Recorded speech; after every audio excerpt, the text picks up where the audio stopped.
अस्सलामुअलैकुम। मैं हूं नादिर हुसैन नादिर और आप देख रहे हैं अपना favourite channel full light with Nadir Hussain Nadir. नाजरीन, आज हम आपकी मुलाकात करवा रहे हैं सीनियर जर्नलिस्ट मोहम्मद सरफराज नाज से। उनसे शोबिस की कई अनकही दास्तानों के बारे में बात हुई है और जो इंकशाफात उन्होंने किए हैं वो यकीनन आपके इल्म में इजाफा करेंगे। इस तफसीली बातचीत में उन्होंने जो भी बताया वो हकीकत पर मबनी है। गए वक्त के साथ, गुजरे दिनों के साथ ये अफसाने बन जाते हैं, लेकिन बात की सदाकत को बोलने वाले की शख्सियत से मुंसलिक किया जाए तो ज़्यादा बेहतर होता है। मोहम्मद सरफराज नाज शोबिस की सरगर्मियों के हवाले से एक बड़ा नाम। मोहम्मद सरफराज नाज की शख्सियत किसी तारुफ की मोहताज नहीं। सहाफ़ती हलकों में उनका नाम बड़ी इज्जत और एहतराम के साथ लिया जाता है।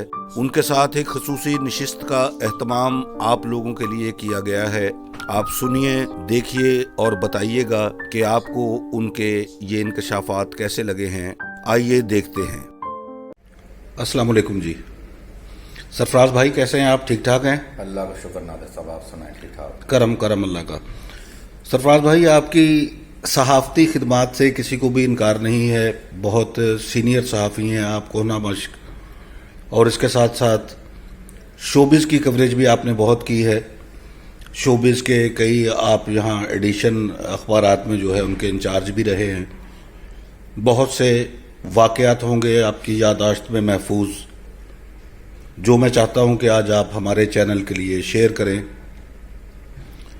तो कैसा रहा, मतलब एक प्रैक्टिकल जर्नलिस्ट होने के साथ साथ शोबिस की कवरेज करना, और वीकली आप, मुझे याद है कि निगार खानों का विजिट किया करते थे लाहौर जाकर, उसके बारे में कुछ बताइए हमें। बिस्मिल्लाहिर्रहमानिर्रहीम। नादिर साहब, ये जो फिल्मी जर्नलिज्म का काम है, तकरीबन मेरा इधर एक रोज़नामे में एडिशन निकलता था हफ्तावार फिल्मी, उसका मैं इंचार्ज था और उसकी कवरेज के लिए हर हफ्ते हम जाते थे लाहौर के स्टूडियोज में। जी। और जैसे सिलसिला 7-8 साल जारी रहा है।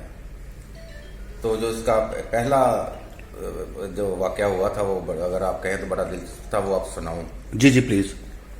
तो जब ये सलमा आगा की फिल्म रिलीज हुई थी निगाह इंडिया में और बड़ी हिट हुई थी, तो इसका बड़ा, फिर उसके बाद जो शेख के साथ इसका अफेयर हो गया। जी। तो फिर शादी भी हुई इनकी। शादी भी हुई और फिर इनको हसन अस्करी साहब ने फिल्म थी उसके लिए इनको कास्ट किया था जी, जो शेख के हमरा। तो जिस दिन इसकी पहली शूटिंग थी एवरन्यू स्टूडियो में जो शेख के हमरा जी, तो मैं और ताला फैसलाबादी हम गए। तो उस वक्त हमारा ना ये लाहौर जाना नया शुरू हुआ था। तो तीनों स्टूडियोज में वो कर्फ्यू का समा था उस दिन। अच्छा। तो हम शाहनूर में गए हैं, तो उन्होंने कहा जी आप अंदर नहीं आ सकते। हम वैसे भी नौवारत उस वक्त ज्यादा हमारी वाकफियत नहीं थी। जी। तो हमने कहा भी पूछा उनसे कि उन्होंने कहा जी सलमा आगा की शूटिंग है। अच्छा, सलमा आगा की वजह से था ये सारा? हाँ जी, सलमा आगा की वजह से। हमने कहा भी सलमा आगा की शूटिंग तो उधर एवरन्यू में है, तो आप हमें शाहनूर में नहीं जाने दे रहे। अच्छा। वो कह रहे नहीं जी, वो तो बहुत सख्ती की है जी, इधर वो सिक्योरिटी प्रॉब्लम है, ये है। हमने कहा यार वो प्रेसिडेंट है, वो अदाकार है, अदाकार का काम शूटिंग करना है। अच्छा। तो उन्होंने नहीं जाने दिया। फिर हम उधर बारी में गए हैं, उधर भी हमें नहीं जाने दिया। फिर हम उधर एवरव्यू में गए, हमें उधर भी नहीं जाने दिया। हम बड़े परेशान। फिर हम वापस फैसलाबाद पहुंच गए। वो फैसलाबाद पहुंच के ताला फैसलाबादी साहब ने, जो मेरे साथी थे, उन्होंने, जो यासिन गुरीजा साहब लाहौर के बड़े सीनियर जर्नलिस्ट थे, उनको टेलीफोन किया अपने दफ्तर। हमने पहुंच के उनको सुनाया तो वो बहुत ज्यादा इस बात पे उन्होंने कह लगाए। उन्होंने कहा भी आप ये बात आप फैसलाबाद पहुंच के मुझे बता रहे हैं, अब मुझे लाहौर से फोन करते तो फिर मैं देखता अब आपको कौन रोकता है। जी बिल्कुल। तो इस तरह हमारा ये फिर निगार खानों का ये काम स्टार्ट हुआ था। अच्छा सरफराज साहब, एक रोज आपसे बात हो रही थी, पहले अधूरी रह गई। बहुत सी बातें ऐसी हैं जो आपने लिखी नहीं, कुछ वाकयात ऐसे हैं मेरे इल्म में हैं, लेकिन मैं चाहता हूं कि आप हमारे देखने वालों के साथ शेयर करें। फिल्म स्टार रंगीला के बारे में आप कुछ बता रहे थे। फिल्म स्टार रंगीला, आपको पता है कि पाकिस्तान फिल्म इंडस्ट्री की जो शान थे और जान थे, और उन जैसा सानी उनका मुश्किल से पैदा होगा। और उन्होंने जो कामयाबियां हासिल की हैं मुनव्वर ज़रीफ के हमरा, और अकेले भी उन्होंने एज ए डायरेक्टर और प्रोड्यूसर जो कामयाबियां हासिल की हैं जी, वो हर बच्चा जानता है, उनसे तो वाकफ। मगर वो तमाम एक्टरों में कमजोरी पाई जाती है, ज़ाहिर उनकी निजी जिंदगी में अपने में शागल होते हैं। तो एक दफ़ा मुझे मेरी उनसे मुलाकात होगी तो मैंने उनसे कहा कि मैंने आपका इंटरव्यू करना है। तो उस वक्त तो काफ़ी ज़्यादा उन्होंने पी हुई थी, तो अच्छा। बाथरूम की तरफ जा रहे थे। तो मैंने कहा मैं इधर बैठ के आपका वेट कर लेता हूँ। उन्होंने कहा कि नहीं, मैंने आपको जो इंटरव्यू देना है ना, वो अगर आपने इंटरव्यू करना है तो फिर मेरे साथ आप उधर चले, वॉशरूम में चले। मैंने कहा भी वॉशरूम में भी कभी रीला साहब के किसी का इंटरव्यू हुआ है? उसने कहा भी नहीं हुआ तो मेरा आज होगा, फिर मैंने तो उधर ही इंटरव्यू देना है भी। अच्छा अच्छा, मतलब ये तमाम बातें वो उस वक्त कह रहे थे जब वो अपने होशो हवास में नहीं थे? नहीं, वो शूटिंग कर रहे थे। अच्छा, इतनी ज्यादा ओवर ड्रंक नहीं थे, पी हुई थी उन्होंने। अच्छा, वो अपना काम भी साथ साथ कर रहे थे। अच्छा, लेकिन कह रहे थे कि मेरा इंटरव्यू जो है वो वॉशरूम में करना है। वॉशरूम में करना है। मैंने कहा कि क्या, मगर वो उन्होंने कहा ठीक है, मेरे पास वक्त कम होता था। मैंने कहा बाद में इनसे वक्त नहीं बनेगा, मैं उनके साथ ही चला गया वॉशरूम में। वो फारूक हो गया कि उधर खड़े होने की जगह पर वो एक तो नहीं था, पूरी जो वॉशरूम हाँ जी बने होते हैं, जी जी, तो उधर खड़े होने की जगह होती है। तो खैर वो फारूक हो गया, मैं उधर खड़ा रहा। फिर उधर खड़े खड़े फिर उनका वो इंटरव्यू हमने किया।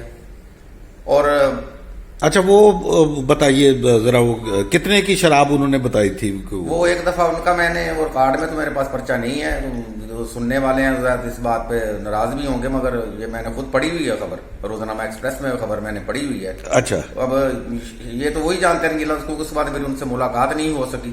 अच्छा, वरना मैं उनसे पूछता कि उन्होंने मजाक में बात की है या उन्होंने तंज में की है या उन्होंने एतराफ किया था। अच्छा, उन्होंने मुझसे सवाल किया गया था कि आपने शराब पी? उन्होंने कहा भी हमें एक दिन हिसाब लगा रहा था, मैंने तो 9.25 अरब रुपए की शराब पी ली है।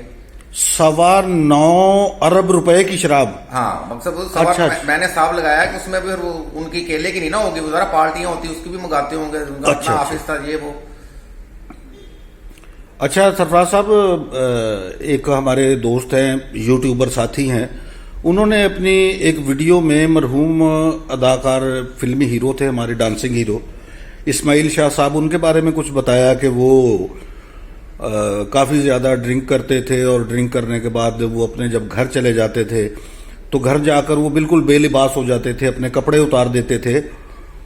और क्या मतलब आप क्या समझते हैं, आपकी भी मुलाकातें रही इस्माइल शाह साहब के साथ?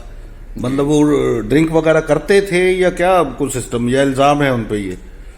देखें, इस्माइल शाह साहब जब पहली फिल्म करने आए थे, उनकी ड्रामा सील शाहीन के बाद वो आए थे, और उनकी पहली फिल्म बागी थी जिसकी वो शूटिंग के लिए उनसे मेरी मुलाकात, आप भी मेरे साथ शायद जी जी, शाहनूर स्टूडियो में हमारी मुलाकात हुई थी। उस वक्त तो इंतहाई शर्मीले से नौजवान थे, हमसे ज्यादा शर्मा रहे थे जी, बिल्कुल ऐसा ही। तो आपको याद है, हमने उनका इंटरव्यू किया था। तो फिर बाद में उनको बहुत दफा मैंने हालते गैर में देखा। मैंने एक दफा एवरन्यू में शूटिंग थी किसी डायरेक्टर की, तो उनसे खड़ा नहीं हो जा रहा, वो बेतहाशा गालियां बक रहे थे सबको, एक्टरों को, डायरेक्टरों को, देखने वालों को, नशे की हालत में, यानी कि वो बहुत ज्यादा ओवर ड्रंक थे। अच्छा, अच्छा। और वो डायरेक्टर वो बेचारा सिर पीट रहा था कि भी मेरी तो सेट लगा हुआ है, सारे एक्टर और आप शूटिंग में कैसे करूं? तो वो उनको भी गालियां दे रहा था, कह रहा था भी आप शूटिंग मेरी कर लो, मुझे आप बांधना ही है ना, मुझे बांध लें तो बाद में डबिंग कर लेना। अच्छा। तो बाद में उनको पकड़ के फिर ले गए, उनकी बस हालत 2-3 दफा देखा, बाद में वो यानी कि मैंने तो नशे में देखा, लड़खड़ाते ही देखा। नहीं, आप वजूहात क्या समझते हैं इसके, पस मंजर में क्या था, क्यों ऐसा हुआ? मतलब एक हाफिज कुरान अदाकार और मतलब बड़ा शर्मीला सा नौजवान, बड़ा दूर रहने वाला, रिजर्व रहने वाला, वो यकदम ऐसे कैसे हो गया सारा कुछ? नादर भाई, हमारे जो फिल्म स्टूडियोज का माहौल था ना, वो माफियाज के हाथ में ही रहा है ज्यादा, जहाँ तक मेरी अपनी सोच है कि अच्छे भले बंदे हमने देखे हैं वहाँ जाते, मगर उधर फिर जब स्टूडियो में माहौल ही ऐसा बन जाता है कि वहाँ जहाँ जिस दफ्तर में जाओ चर्च भी चल रही है, शराब भी चल रही है, जनाकारी भी चल रही है। मतलब फिल्म इंडस्ट्री की तबाही में इस सारे मामले का भी हाथ है? बहुत ज्यादा इस मामले का भी हाथ। अच्छा अच्छा, मतलब एक अड्डे टाइप बन गए थे वहाँ स्टूडियोज में? जी, महफूज अड्डे। हाँ, महफूज अड्डे, जहाँ पुलिस भी हाथ नहीं डालती थी। हाँ, वो सब असर होते हैं, जाहिर है वो नहीं जाते, वो एक बाउंड्री के अंदर थे। अच्छा, एक और बात मैं आपसे पूछना चाह रहा हूँ, आपके ऑफिस में फनकारों का माशाल्लाह काफी आना जाना रहा है, अदाकार होते थे हमारे, विलन बहुत बड़े फिल्म इंडस्ट्री के, अदीब साहब, तो उनके साथ भी आपकी नशिस्तें काफी रही हैं, उनके बारे में कुछ बताएं, कोई वाकया, उनका कोई याद ऐसी, या कुछ कोई इंकशाफ किया हो उन्होंने? अदीब साहब के पास मेरे साथ उनकी बहुत ज्यादा मुलाकातें हैं और बहुत से इंकशाफ है, तो मैं उन पर एक अलहदा वीडियो भी बनाऊंगा। अच्छा, मगर आपके लिए मैं वाकया शेयर कर देता हूँ। मैं लिखा नहीं, इसलिए नहीं लिखा था ये वाकया, जब उन्होंने मुझे बातें बताई थी कि वो जिस हीरो के बारे में था, वो उस वक्त वफात पा चुके थे और वो पाकिस्तान के बहुत बड़े अदाकार रहे हैं। अच्छा। तो फिर वो ज़ाहिर उनके जो परस्तार होते हैं वो नहीं मानते इन बातों को, लेकिन एज ए जर्नलिस्ट आप भी जानते हैं, ज़ाहिर है हकीकत तो हकीकत होती है, हकीकत होती है। आम बंदे की उस तक रसाई नहीं होती, उन्होंने देखा नहीं होता तो वो मानने के लिए तैयार नहीं होते। उन्होंने फिल्मी स्केच बनाते हैं, फिल्मी स्केच। वो कहते हैं जो हीरो होता है वो हीरो ही होता है, जो विलन होता है विलन ही होता है। हालांकि हमने देखा है कि जो विलन होते हैं वो अपनी निजी जिंदगी में बहुत ज्यादा अच्छे आदमी भी होते हैं। सही। तो दीप साहब के साथ मेरी बहुत सी मुलाकातें रही हैं। एक वाक्य मैं मतलब जो मैंने कभी नहीं लिखा है बात जी प्लीज देता हूँ, उनके जो चाहने वाले नाराज ना हो, मकसद ये बात मैं अपनी तरफ से नहीं कर रहा, या उन्होंने, मैं ये नहीं कहता उन्होंने सच बताया झूठ बताया या उनकी जिम्मेदारी। हाँ, ये उनकी जवाबदेही पे है। तो मैंने एक दफा उनसे सवाल किया था कि आप मुझे ये बताएं कि आपने सारी जिंदगी जो विलन रहे हैं, आपने फिल्मों में लड़कियां उठाई हैं, शराबें पी हैं, ये किया वो किया, तो निजी जिंदगी में आपका जो पर्सनल कैरेक्टर है वो आपका कैसा है? तो उन्होंने मुझे बताया कि जी मैं पर्सनली तो इन चीज़ों से, मैं तो सिगरेट भी नहीं पीता और बाकी दो बातें दूर की हैं। तो मैंने कहा भी आप जो मुजरे वो फिल्मों में होते हैं उनमें आप चौधरी का करैक्टर कर रहे हो, उठा के लाए लड़के डांस हो रहा है, तो आपने कभी ओरिजिनल भी हीरा मंडी का दौरा किसी का किया है? तो उन्होंने मुझे बताया कि हाँ, मुझे एक दफ़ा एक अदाकार ले गया था, उन्होंने कहा था कि रावलपिंडी में हमारी शूटिंग थी किसी फिल्म की, तो उन्होंने कहा कि आए आज आप हम सचमुच गाना सुन के आते हैं। तो मैं उनके साथ चला गया, तो हमने वहाँ गाना सुना था, फिर हम गाना सुन के आ गए थे। तो मैंने कहा भी मुझे उस अदाकार का नाम बताएं। वो पहले तो बड़ा वो चाह रहे थे, मैंने कहा नहीं बताएं आप, कोई मसला नहीं, जो होता है निजी जिंदगी में हर कोई करता है, ये कौन सा कोई अनोखा आपने काम किया है, इधर हर दूसरा बंदा ये काम कर रहा है। हाँ जी। तो उन्होंने कहा जी वो सुल्तान रईस साहब का वो उस वक्त तो इतने बड़े अदाकार नहीं थे जब का ये वाक़या है। तो मुझे भी हैरानी हुई, मगर फिर सुल्तान रईस साहब का आप जानते हैं कि अल्लाह ताला ने उनकी फिर जिंदगी में इनकलाब आया और वो फिर नहीं, मतलब अदीब साहब को पहली मर्तबा बाजार हुसन सुल्तान रईस साहब लेकर गए। हाँ जी, वो गाना सुनने के लिए गए थे, वो रावलपिंडी का। अच्छा, मुजरा। हाँ, मुजरा सुनने का, वो बहुत पुरानी बात है। अच्छा, जब राही साहब इतने ज्यादा मशहूर फेमस नहीं थे। अच्छा सरफराज नाज भाई, ये बताएं कि थिएटर के साथ हमारा बड़ा ताल्लुक रहा है, आपका भी हमारा भी फैसलाबाद में। तो मरहूम अदाकार तारक जावेद साहब, जिनके साथ बहुत ज़्यादा ताल्लुक था, मतलब एक फैमिली की तरह से थे हम लोग, उनके साथ बड़ी आपकी यादें हैं, उनका कोई वाक़या आप बताएं। मैं चाह रहा हूं कि मतलब हमारा उनकी तरफ से हमेशा हम पर ये कर्ज ही रहेगा कि हम मतलब उनके बारे में कुछ ज़्यादा कर नहीं पाए उनकी याद के लिए, या कुछ ऐसा कुछ सिस्टम जो भी होना चाहिए था, उनकी बरसी वगैरह। आप उनका कोई वाक़या बताएं प्लीज़। उनके भी बहुत से वाक़यात हैं। अब मैं उनकी अलहदा वीडियो बनाने का मेरा प्रोग्राम चल रहा है, मगर एक वाक़या मैं उनका जरूर सुनाना चाहूँगा जो आम लोगों के लिए बहुत ज़्यादा वो दिलचस्पी का बायस होगा। तो एक दिन हमारी बहस हो रही थी कि मैंने कहा भी आपने इतनी फिल्में बनाई हैं, कितनी फिल्मों? उन्होंने कहा जी मैंने 8-9 फिल्में बनाई हैं। तो मैंने कहा आपकी सारी फिल्में ही नाकाम है, तो आपने 8-9 फिल्मों में क्या किया है? आप डायरेक्टर, आप जवेद हसन को अलावा को लेते नहीं, कोई काम का डायरेक्टर लें आप। अच्छा, आपने इतनी फिल्में बना के नुकसान उठाया है, उसका फायदा भी नहीं है, उल्टा आपकी बदनामी है। तो वो कहते भी जवेद हसन का आप ऐसे नाम ना ले, वो मेरे उस्ताद है। तो अच्छा। मैंने तो जो तारक जवेद नाम रखा है, तो जवेद मेरे उस्ताद का नाम है। अच्छा, उनकी निस्बत से रखा है। ये मैंने अपने मेरे और मैंने डायरेक्टर उनको लेना। फिर वो कहने लगा मेरी किस्मत में नहीं है कामयाब फिल्म। मैंने क्यों? उन्होंने कहा मैंने बड़ा फैसला किया था और मैंने सैयद नूर साहब के साथ जो फिल्म साइन की थी, मगर वो भाग गए। मैंने कहा ये कैसे हो सकता है? उन्होंने कहा खबर आपने पढ़ी नहीं थी? मैंने कहा एक दफा अखबार में पढ़ी थी क्योंकि आपकी फिल्म है। उन्होंने कहा भाई वो मैं ज्यादा इसलिए उस बात को नहीं उछालता कि मैं मुझे फिल्मों में छोटे मोटे किरदार दे रहे हैं और मुझे मिल रहे हैं, तो मैं जिस वाक्य को छालूंगा तो मुझे वो काम में नहीं मिलेगा। तो मैंने कहा बताइए आप तफसील। उन्होंने कहा भी भाई ये जो उनकी फिल्म मजाजन कामयाब हुई है, ये उन्होंने पहले मेरे साथ मुआहदा किया था, मैं उसका प्रोड्यूसर था। इस फिल्म का नाम मरासन था जब मेरे साथ ये मुआहदा किया है और हमने ये फिल्म बनानी थी। उसके बाद वो जब उसका प्रेस कॉन्फ्रेंस भी हुई है, सारा कुछ हुआ है, मगर बाद में उनका इरादा बदल गया। बाद में वो खुद प्रोड्यूसर, उन्होंने कहा ये नहीं हमने फिल्म खुद बनानी है। फिर उन्होंने उसका नाम मजाजन रख के फिल्म बना ली। मैंने बड़ा फिर हैरान हुआ, मगर मेरी उसके बाद कभी सैयद नूर साहब से मुलाकात नहीं, करना मैं उनसे भी उसके बारे में पूछता। अच्छा जी। तो इस तरह वो कामयाब फिल्म बनाने में कामयाबी ना हो सके। चलें सरफराज साहब, आपसे फिर हमारी मुलाकात होती रहेगी इंशाल्लाह।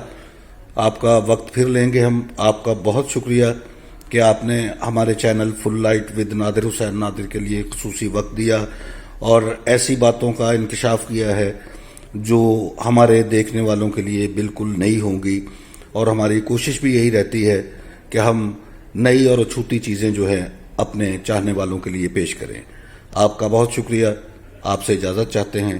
अल्लाह हाफिज। Thank you. नाजरीन, आपको अगर मेरी आज की ये वीडियो पसंद आई है तो इसे लाइक करें और मेरे channel full light with Nadir Hussain Nadir को सब्सक्राइब करते हुए साथ बने बेल आइकन के बटन को जरूर प्रेस कर दें ताकि मेरी हर नई वीडियो का नोटिफिकेशन आप तक सबसे पहले पहुंच सके।